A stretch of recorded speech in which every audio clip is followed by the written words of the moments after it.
The joy of being on the second channel, where I can sit back and relax, and it don't even matter. I ain't gonna edit this. I ain't gonna lie to you. So whatever I say is staying. Whatever happens is staying. But you see, this video is half an hour. It's half an hour long. What went wrong with Kevin Durant and Kyrie Irving in Brooklyn? I ain't gonna lie.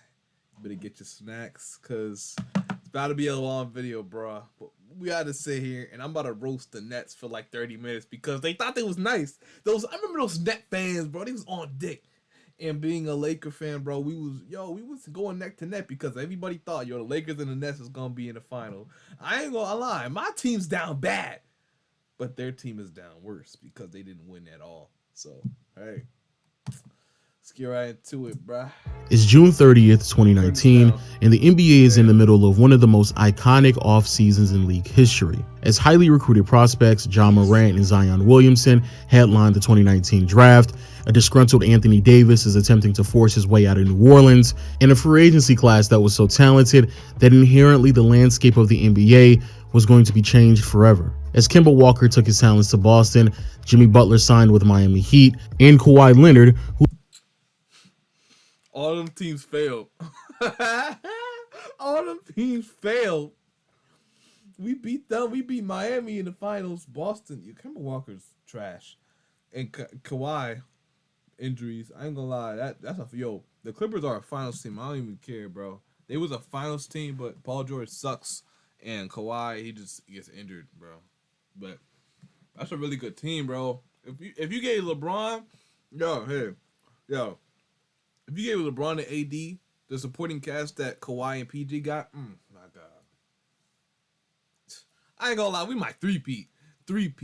who was just a But, of course, saying Kawhi's not LeBron and Paul George is not AD. few weeks removed from winning a championship and finals MVP, was scoping out all of his options to determine where he would go next. And while the NBA world waited on that answer, Kyrie Irving and Kevin Durant gave us all something to talk about, as both hyper-skilled scoring machines joined forces and signed with the Brooklyn Nets, forming one of the most impressive duos in the NBA.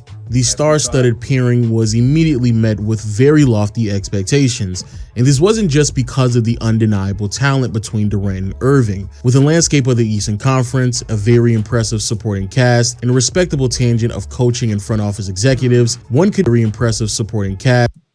Okay, that's when Jarrett Allen was still on the team, right? Because I would say he said very, very impressive supporting cast, but their supporting cast was trash at the time. No. Okay, that's my fault. All right, it was trash before they traded for Harden. No, it was good before they traded for Harden. I keep saying that. I'm such a net hater, bro. It was good before they traded for Harden. It was bad after that. That's when it all messed up. So I'm guessing like post Harden trade is when everything just went boom. It was done. In a respectable tangent of coaching and front office executives, one could easily argue as soon as Durant and Irving made it known that they were going to play in Brooklyn, it was viewed as a championship or bust move. And from the outside looking in, it seemed as if that was a challenge that not only both stars were willing to embrace, but did so with open arms. But unfortunately, they never came close to hitting the mark. Fast forward to where we are today, and the KD and Kyrie era in Brooklyn has peaked at a level of success that has amounted to a second round appearance. And what makes things even more disturbing is that it seems as if the pursuit of bringing a championship to Brooklyn has concluded, as the relationship between the two stars in the front office has soured. I love how Kyrie's like, I want to play out this year in Brooklyn, bro. I'm saying I'm good with the Nets, bro. Look at me, fellas. Look at me. I want the light to be right here to me. If KD gets traded, Kyrie, you're going to the Lakers. You're gone, bro. You're coming to us. I ain't gonna lie. Pack your bags. You're coming to us. If KD gets traded, you're coming to us, and you're gonna like it, bro. You're gonna like it. You're gonna play under LeBron again, and you're gonna behave, all right?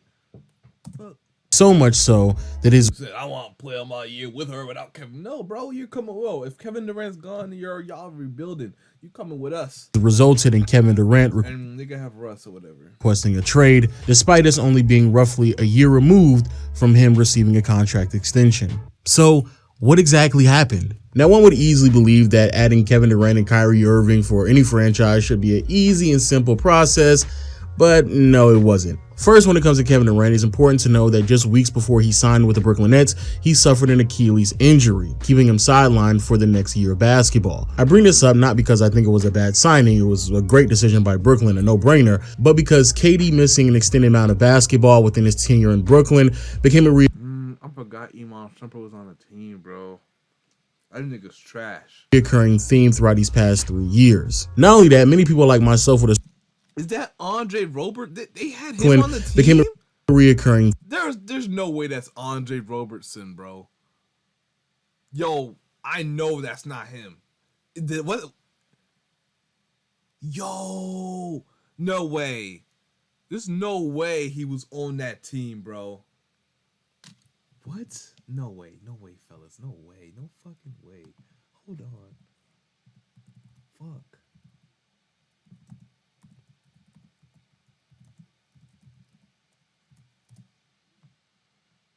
There's no fucking way. No!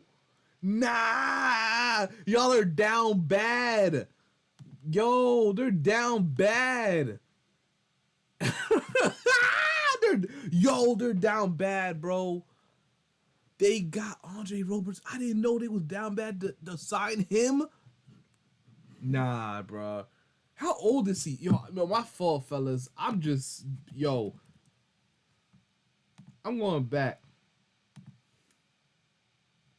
Isn't this nigga like 54? He's only 30. Oh, wow.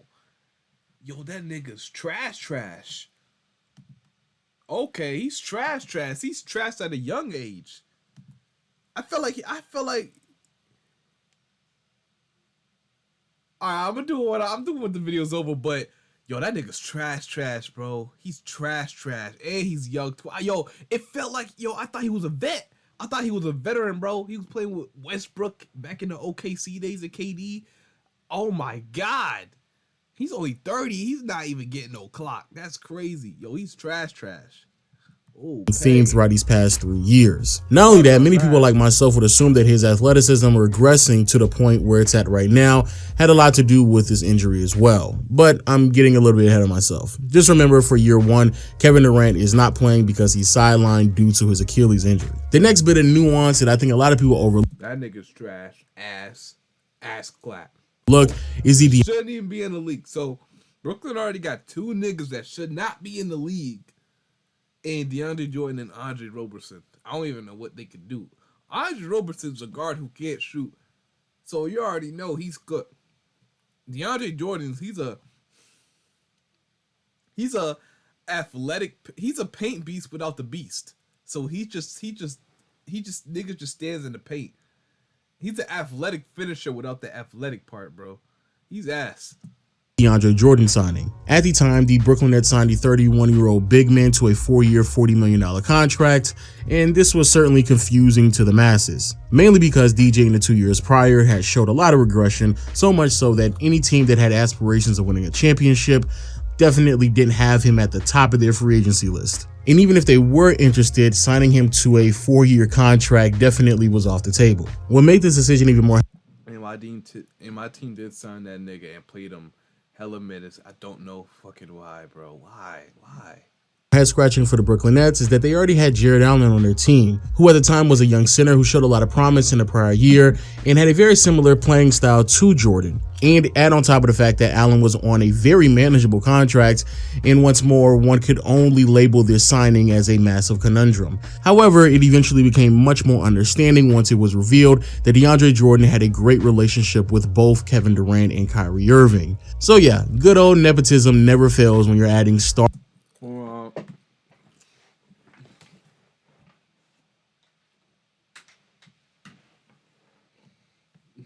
No interruption, bro. Hell nah. I want to watch this, bro. I'm getting interested now because this is getting good. This is getting good, bro. This is getting good. And I don't feel like now, yo, this is getting good, bro.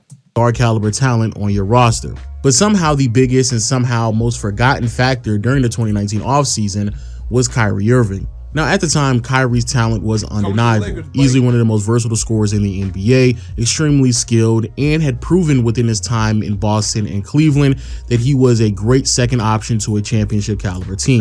But nevertheless, from a talent standpoint, there really wasn't that much questioning behind the addition of Kyrie Irving, but instead, there were a lot of questions with the baggage that came along with Kyrie on your team. Because while Kyrie was adding to his legacy in Boston and Cleveland, he also built a negative reputation across the league with his infamous mood swings that would result in him isolating himself amongst his teammates. And this is something that was witnessed in Brooklyn very early on, actually before the season even began. Now, it's not clear on what exactly triggered this episode. Some people cite visible frustration on Kyrie during a preseason trip to China, as he as an NBA athlete felt uncomfortable being in the middle of a situation that was perpetuated by other people in the NBA, such as Daryl Morey, with political issues between China and Hong Kong. While other people cite his resistance to put on a wearable during training camp with the Nets, which essentially is just a smart device that athletes put on their wrists that help analyze and detect certain body signals and vital signs when the athlete is training, and allows a team to gather data to best suit their training methods. Kyrie's hesitation stemmed from his concerns on what exactly the team was doing with that data and how they were using it and if they were selling it to other organizations. But regardless of what started it, several sources claim the end result was Kyrie not communicating with his teammates. Now, when given the opportunity, media members would ask Kevin Durant, does he see himself putting in any input on the potential concerns of Kyrie's behavior impacting the team? And more or less, Durant felt like the best course of action from his end could be more of a hands-off approach, being quoted saying that he has all the intangibles that you would want in a teammate and a great player, but more importantly, respecting Kyrie's process of how he prepares himself before ball games. Now, some people could view this as support, while other people viewed it as enabling, and I'll leave that up to you. Now, in terms of Kyrie and how he responded when media members brought this to his attention, he more or less identified it as true, while also marginalizing the potential impact that this could have on his teammates by claiming that having mood swings is just the human being experience. Everyone has them, and that the media was blowing this way out of proportion. Which in some capacity is true, but definitely that argument wouldn't last long if the Nets started to struggle early on in the season, which unfortunately they did. In the first 11 games of the season, despite Kyrie putting up very respectable numbers, the Nets had a record of 4-7. And also during that time period, there were some concerns on how exactly the Nets offense was being ran, as Kenny Atkinson was quoted by saying, "We're not really running anything. We've kind of lost a little bit of our structure and organization." So yeah, like I stated before, very, very complex.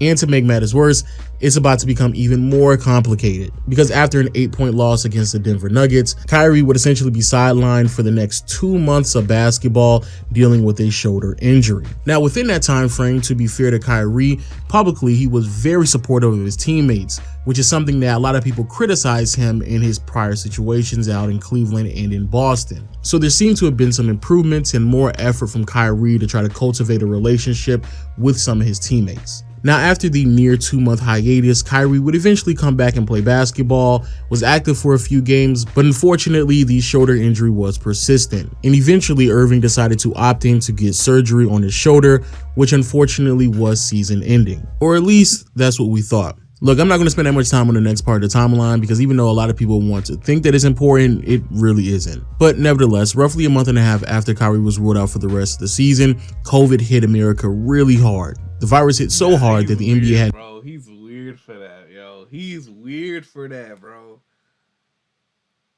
Nah, Rudy Gobert is weird for that. Nah, he's weird, bro. I remember that. Man is weird, dog. No other choice but to suspend the season. After doing so in the upcoming months, NBA officials, players, and owners got together and had an ongoing conversation on how they should conclude the season. Now, when it comes to Kyrie, originally he was all for the idea of resuming the NBA season in a controlled environment, which we now know to be the bubble. And this was going to be huge for Brooklyn, because despite Kevin Durant missing the entire season and Kyrie only being available for 20 games, the Brooklyn Nets were still able to stay afloat, so much so that they were contending for a playoff spot. Also, the ongoing dialogue had dragged on so long that Kyrie was able to make a full recovery from his surgery, which means that he would have been available to play in the bubble. However, Kyrie would eventually change his mind. Now, there are several reasons why he did so, but the biggest reason is because there was a subsection of NBA players who did not want to resume play, and they felt as if like their voice wasn't being properly heard. Because of this, Kyrie used his star power to elevate the voices of these players, and then went as far as to represent. Kyrie used his star I thought Avery Bradley didn't go to the bubble because of his child. He had a newborn child or something. And he had a newborn child. That's why he didn't choose to play. I don't know about Davis Bertans, but that nigga's irrelevant anyway. Both of these niggas are irrelevant, so it doesn't matter. Our power to elevate. These niggas don't get to choose whether we play or don't play. They're too irrelevant, bro. They gotta get better. Elevate the voices of. But Kyrie, yeah, okay, I understand him, but his team wasn't doing shit anyway. These players, and then went as far as to represent them in the conversations that the owners, players, and officials were having, and even went a step further to stand alongside them in solidarity and refuse to play in the NBA bubble once the season resumed. And if that wasn't enough, Kyrie was very open to the idea of going on strike against the NBA bubble due to racial injustice that was happening in America at that time. Now, the reason why I say this doesn't really matter, because even if you were someone who was against Kyrie's actions, honestly, what exactly were you expecting if he were to play? Yes, it was cool that the Nets were able to stay afloat during Durant's and Irving's absence. However, even if Kyrie came back, they wasn't doing shit, especially against those Raptors, bro. Hell no. Came back and played for the Brooklyn Nets in the bubble, a first-round exit is their ceiling, which is what happened anyway. So again, who really cares? But the biggest reason why I say this doesn't really matter is because when all of this was occurring, no one was really talking about the fact that the Brooklyn Nets fired their head coach, Kenny Atkinson, which was a much bigger and more important story that was going on with the Brooklyn Nets at that time. Which is a great transition into year 2. Now, during the 2020 offseason, there are 2 major events that occurred. The first one being the firing of Kenny Atkinson. Now, as many of us know, when a head coach gets fired, everyone in the organization is attempting to absolve themselves from the responsibility. However, there is a lot of information pointing to Kevin Durant and Kyrie Irving, at bare minimum, having major influence on the decision to fire Kenny Atkinson, as well as hiring his replacement. From an organizational standpoint, it doesn't really make any sense for the Brooklyn Nets to change their head coach. Atkinson had been with the organization before KD and Kyrie were there, and while doing so, he breeded a winning culture for an organization with a bunch of young players that were still on the team. And even in the past season, while Durant missed the entire year and Kyrie only played 20 games, he was still able to coach his team to a playoff berth, which then adds even more validity, pointing to Durant's and Irving's influence on this decision. And during the summer, while the speculation was peaking, of course, Durant and Irving addressed this, and while doing so, marginalizing their potential impact on the decision to fire their head coach. But also, while doing so, Kyrie, for whatever reason, seemed necessary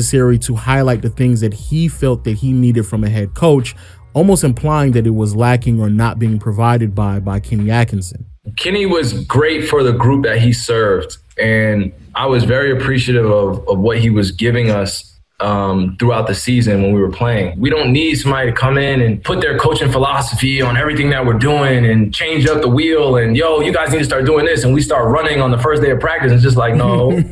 Now, even if you were to be optimistic on Kyrie's end, you would then assume that if Kenny Atkinson was lacking in any way, that the replacement for him would be someone who had the experience to prove that he had the ability to lead this team to a championship.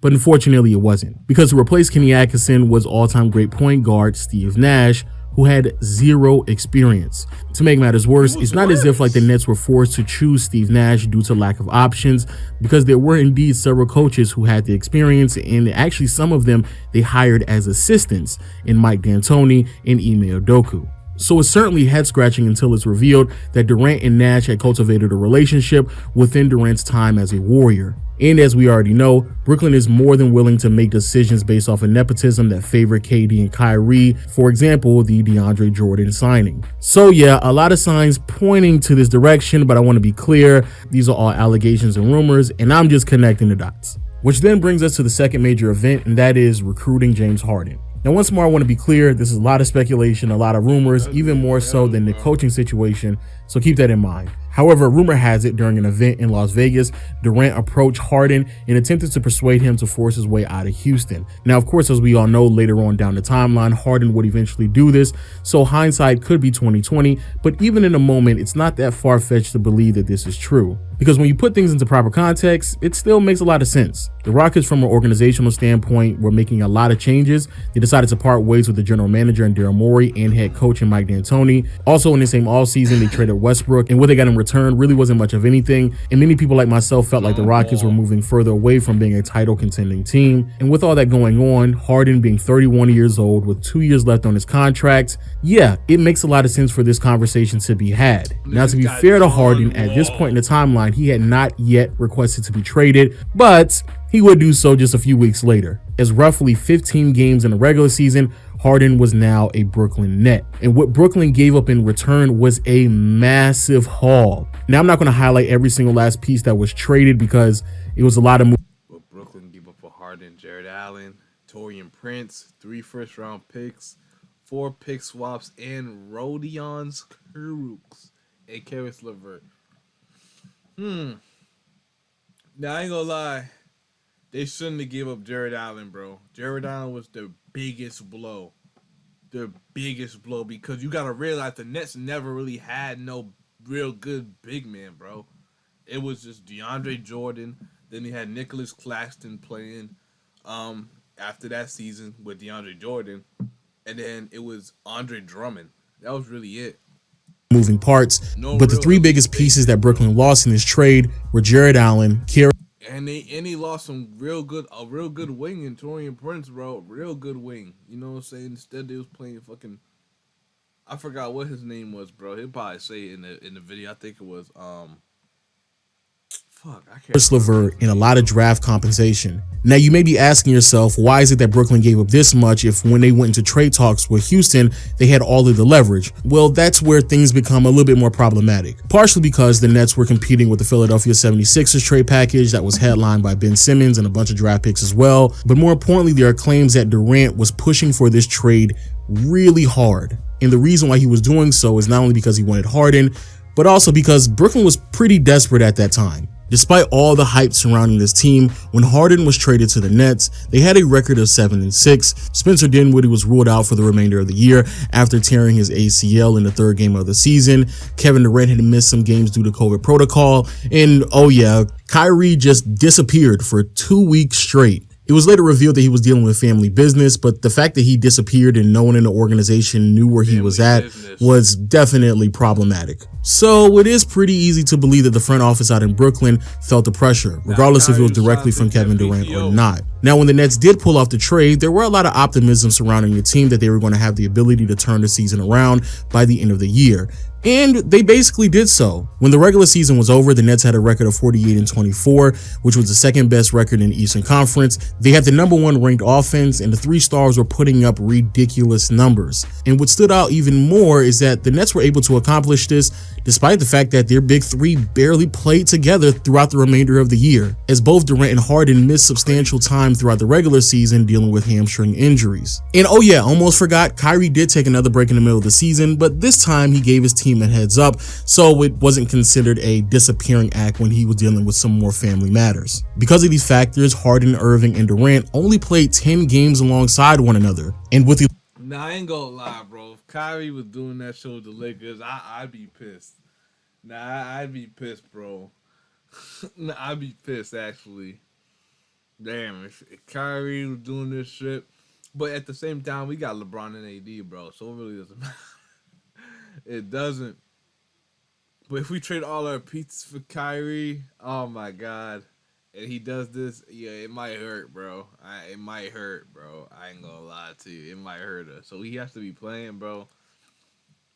Damn, that's why Kyrie, hearing this now, bro. I wouldn't give up 2 picks for Kyrie anyway. Cause look what Kyrie been doing, though. He been doing the Nets dirty. I wouldn't do this. I wouldn't trade all my assets for like a here and there Kyrie. You know, saying he hasn't proven he'll play like a whole season and just be straight without no like bullshit in the way though. I don't know. Like I just trade Westbrook for Kyrie and maybe I throw THT in there. They get 1 pick max. Westbrook and a pick. That's it. The limited reps, there was some skepticism on if the big 3 were going to be able to translate their elite level play into the postseason, but that didn't last long. In the first round, Brooklyn eviscerated the Boston Celtics, and while doing so, Durant, Irving, and Harden put up amazing numbers. So heading into the second round, many people looked at the Brooklyn Nets as a legitimate title contender, but this is where everything unfortunately falls apart. Literally, the first possession in the second round against the Milwaukee Bucks, James Harden sprains his hamstring. 3 games later, after taking a 2-1 lead, Kyrie falls awkwardly on Giannis's foot, spraining his ankle and keeping him sidelined for the remainder of the series. And then KD almost fucking soloed the Bucks, bro. That man is a dog. I ain't gonna lie. Yo, he almost soloed the Bucks. Even with that occurring, the Nets still were able to push a series to 7 games, largely because of a historic performance from Kevin Durant in Game 5. But then they came up short because KD's big toe was too long, as his foot was on the line during a series-defining shot. As Game 7, unfortunately, that would have been it, bro. That would have been the shot that was like, yo, KD's him. KD's still him, but yo, if that shot was a 3, bro, oh my God. Because I remember watching it. I remember watching that shot go in on my TV. My dad was in the other room, and it, like, he just said, like, yo, Brooklyn won. And I'm like, huh? There's no way. Because look at the score right now. It's like, there's no way somebody just shot 3. Like, this defense was tight. He was like, Brooklyn won. He's like, yo, you got, I thought he was trolling. Not seeing KD pull up. I was like, yo, no way this goes in. And it went in. I just screamed, bro. I was screaming, bro. And I was like, oh, they ruled it a 2. I was like, damn, it's still going OT. They still got a chance. And then, you know, saying Bucks just ran away with it.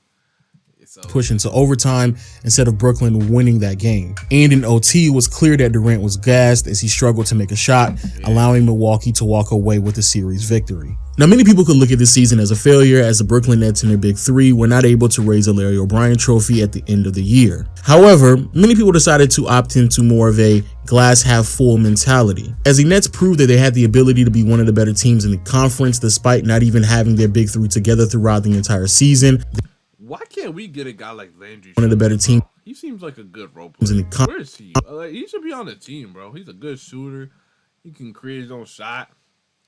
Conference despite not even having their big 3 together throughout the entire season. They also provided enough evidence that even though they were not able to play defense at an elite level, they were still able to win games routinely just off of their sheer offensive power. But the biggest takeaway is that Brooklyn was able to push the inevitable champions in the Milwaukee Bucks to 7 games, even though both Kyrie and James Harden were dealing with injuries.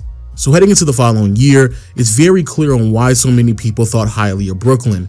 But unfortunately, that level of optimism did not last long. So during the 21 offseason, there were a lot of things that occurred that I think a lot of people may have overlooked. The first one being that Brooklyn made some changes to their roster that went under the radar, but later on would have lasting impact. Those changes being parting ways with Landry Shamet, Spencer Dinwiddie, and DeAndre Jordan. Now, even though they should have kept Spencer Dinwiddie, bro, I ain't gonna lie. DeAndre Jordan, that nigga's trash. Isn't any clear evidence of this, it's heavily implied that the reason why the front office decided to go in this direction is just to save themselves financially. And the biggest indicator of this is how they dealt with DeAndre Jordan, because DJ was on such a bad contract that the only way that the Brooklyn Nets could move off of him is if they gave up 4 second-round picks in the process, which is a massive blow for an organization that just gave up a lot of draft capital during 4 future. Oh, that hurts. Ew. And they said they said the money to pay that nigga too. Oh, he got traded to Detroit. And then Detroit bought him out, right? Okay. And then the Lakers hopped on it. Yup, Dick Heaters, I swear. The Harden transaction. And even though, yes, these players were replaced by other individuals. Him, bro. What's his name? Is his name Mike? No, him. Oh, my God. He ain't bum ass. Yeah, that's what I mean. Yeah, they traded, damn, Torian Prince for bum ass niggas like him, bro. It is undeniable that there was a drop off in talent, which meant that a team that was already pretty thin became even more dependent on their big 3. The second thing that occurred is losing both Mike D'Antoni and Ime Udoka, which raised a lot of red flags to people who follow this team very closely, because there was a real belief that the entire identity of the Nets in the previous season was heavily influenced off D'Antoni and Udoka and not Steve Nash. But the biggest thing and the most impactful factor to the Brooklyn Nets was Kyrie not being vaccinated. As the NBA adjusted into a new world that consisted of COVID, so did the rest of the country. And by doing so, some states made it mandatory for individuals to be vaccinated if they wanted to participate in public events. Now, for most teams in the league, this really wasn't that big of a deal, not only because an overwhelming majority of players were already vaccinated, but also there were only a handful of states that were willing to carry out a mandate. But unfortunately for Brooklyn, they definitely ended up with the short end of the stick, as New York was one of the few states that implemented a mandate, while also Kyrie being one of the very few players in the league that refused to be vaccinated. Because of this, Kyrie was only allowed to play away games in cities and states that did not mandate him to be vaccinated, which effectively made him a part-time player, a concept that the Brooklyn Nets from an organizational standpoint agreed upon originally, but later on into the offseason, they eventually changed their mind. You know, what would you do? You know, if you felt uncomfortable going into the season when you were promised that you would have exemptions or that you didn't have to be forced to get the vaccine. You know, this wasn't an issue before the season started. This wasn't something that I foresaw coming, where I prepared for it. And, you know, I had a chance to strategize on what was going to be best for me and my family. But looking at a much bigger scope of this, the Nets electing to not have Kyrie be a part-time player was way more detrimental to the team than I think a lot of people were willing to admit at the time. Because like I stated earlier, this was already a team that was pretty thin, that became even more dependent on their star caliber players, that just lost one of their stars, and another one in James Harden just got done playing through a season-ending hamstring injury during the playoffs, so wasn't sure if he was going to be 100% by the start of the season. And from the looks of things, it's like they had such a bad supporting cast, bro. Blake Griffin seemed as if the latter was true, as Harden in the first 10 games of the season was far removed from the star caliber player that we once knew him from, and was posting up pedestrian numbers at best. To make matters worse,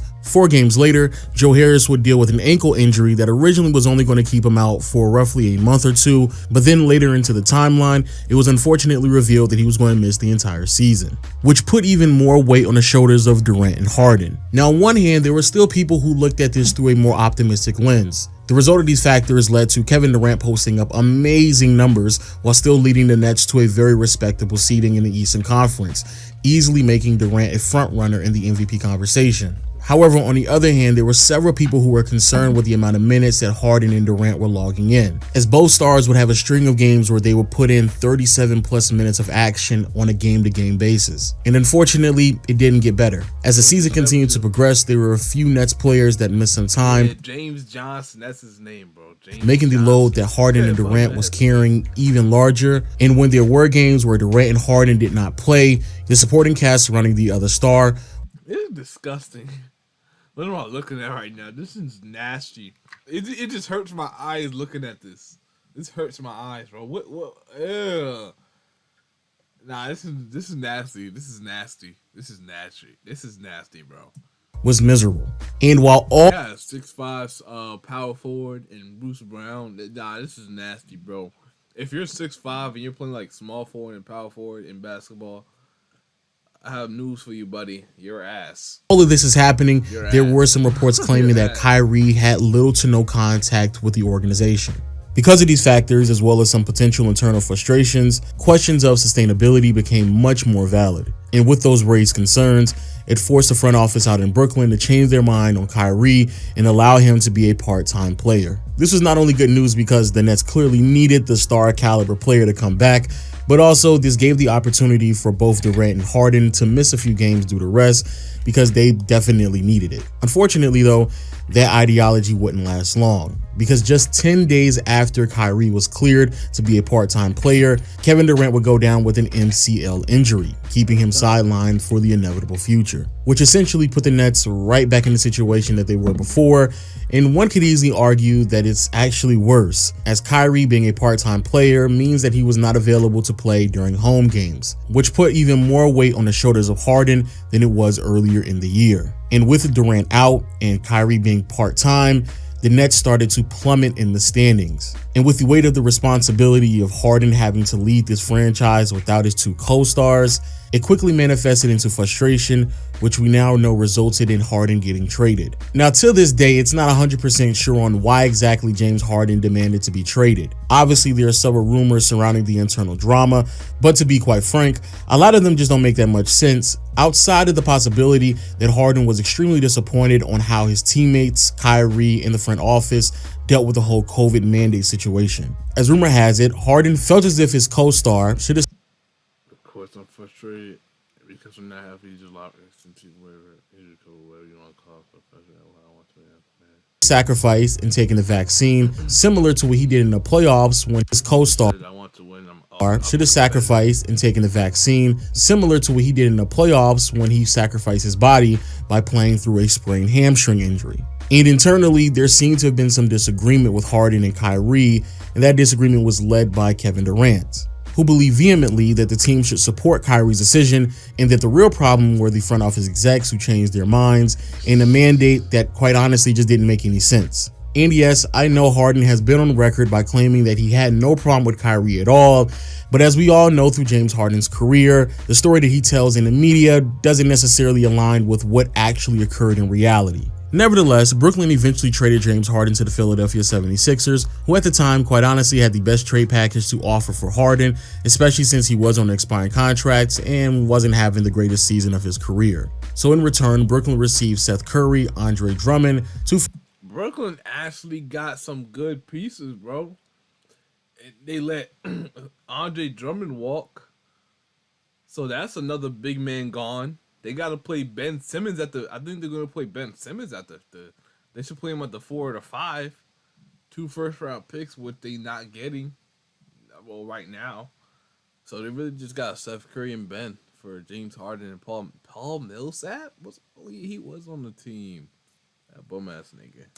First round picks and Ben Simmons. Now at the time, because how poor Harden was playing, there was still some optimism for the return that Brooklyn received to be a bit of an upgrade from what they had before. Seth Curry being a sharpshooter that would have replaced Joe Harris into the lineup since he was out for the remainder of the year, Drummond giving them some size inside that they desperately needed, and then you had Ben Simmons, who was going to be able to give you some of the better attributes from James Harden with his playmaking, while also having some elite level impact on the defensive end of the floor, but it just wasn't that simple. In this moment of the season, Ben Simmons had not played a single minute for the Philadelphia 76ers, mainly because of some of the grievance that he had with some of his teammates, coaches, and front office staff members out in Philly, but also Simmons was dealing with a nagging back injury that would be later revealed to be a bit more severe than I think a lot of people anticipated. And because of that injury, even when Simmons was traded herniated disc, that's actually serious. That's actually pretty serious. So I'm glad he got that figured out. to Brooklyn, he still did not play. And actually, I can spoil a little bit for you.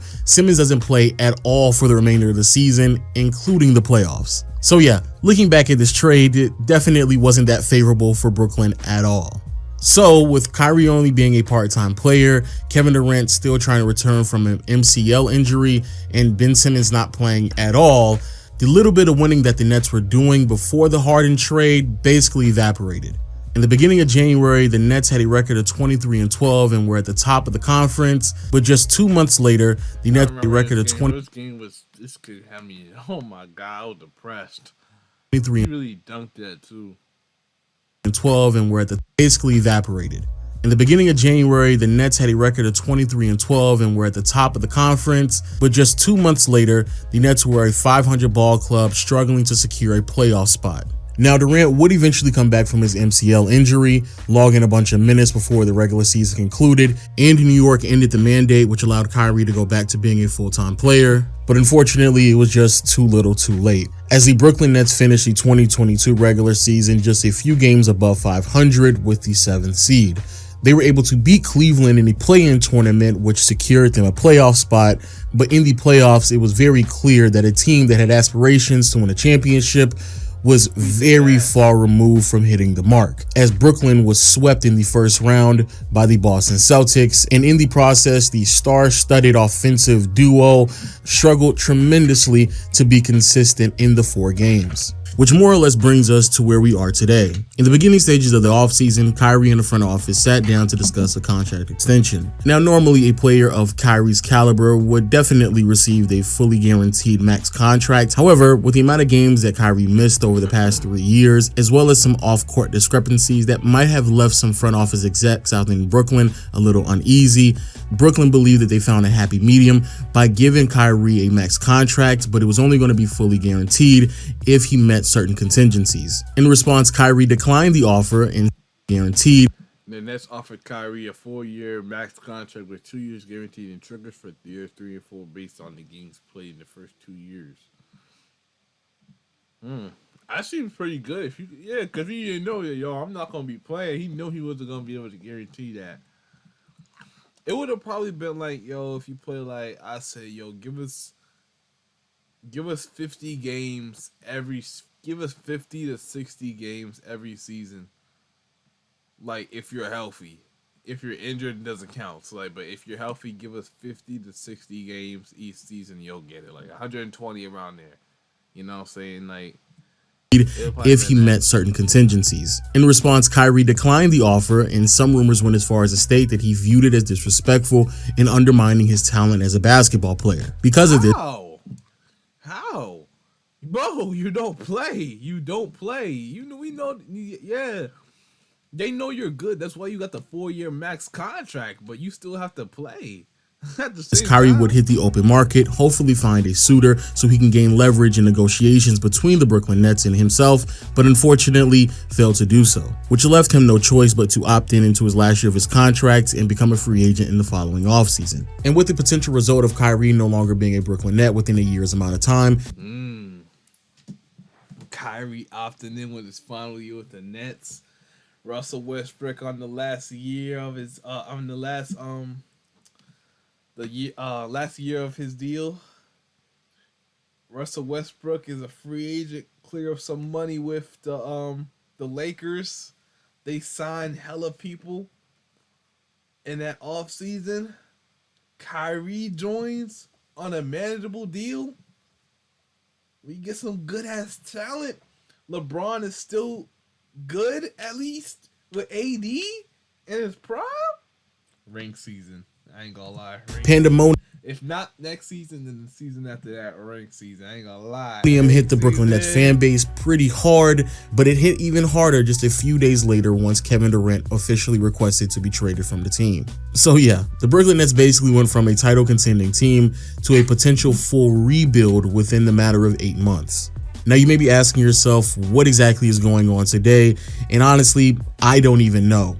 The NBA world sits on ice as we all await either a Woj or Shambomb updating us on some credible information on the Kevin Durant trade. And in this past month, there honestly hasn't been anything pressing at all. Trade rumors, asset management, and a bunch of false reports that have left many people like myself believing that Kevin Durant more than likely will still be a Brooklyn Net by the beginning of this next season. And also for people out there who are wondering why exactly did Kevin Durant make this trade, up until now, it's a bunch of speculation. Many people believe that he made the formal request just to help Kyrie get some leverage in contract negotiations later on down the line, while on the other hand, many people like myself believe that Kevin Durant isn't sold on the idea that the Brooklyn Nets could truly compete for a championship, and really looking at their chances of contending for a title through a critical lens, and has more or less came to the conclusion that he's possibly made a massive mistake and just wants to get ahead of everything before it falls apart. But regardless of what happens, it is undeniable that the Kevin Durant and Kyrie Irving era out in Brooklyn has fell miserably short. Anyway, with all the information that you have gathered in this video, please let me know, why do you believe Kevin Durant is requesting a trade out of Brooklyn? And hopefully we can get some more news about this at the end of the week. Now, once that does occur, you more than likely will not see me on this channel, but I will be on my second channel breaking some news and other NBA content throughout the rest of the summer. So make sure you go follow me over there. And finally, this video took a very long time to gather all this information, so I want to give a huge shout out to Classy, No Layup, Trey, Ash, and NMZ for helping me gather as much information as possible. Make sure you go follow them. Their links will be in the description. And also, if you could please hit the subscribe button and the notification bell, because yeah, this video took a really long time. And until next time, I'll see you all later. Peace. Bro, all the dick eating that they did between they dick ate LeBron, AD, for we literally won. You know what I'm saying? We're the only duo that's like just won a ring, bro. The Kawhi, PG, Harden at Westbrook. Remember that? And then who was it? Oh yeah, KD, Kyrie, Kawhi, and PG. Who, bro? Fuck. Chris Paul and Booker. We was the only little duo that won, and we get the most hate, which is crazy, bro. Which is crazy. But I ain't gonna lie, this video is probably like a 40 minutes long, bro. So I ain't gonna lie, I'm about to get out, probably 36 minutes or something like that. But yeah, I'm about to get out of here, bro. Make sure y'all like, comment, subscribe, and I'm out.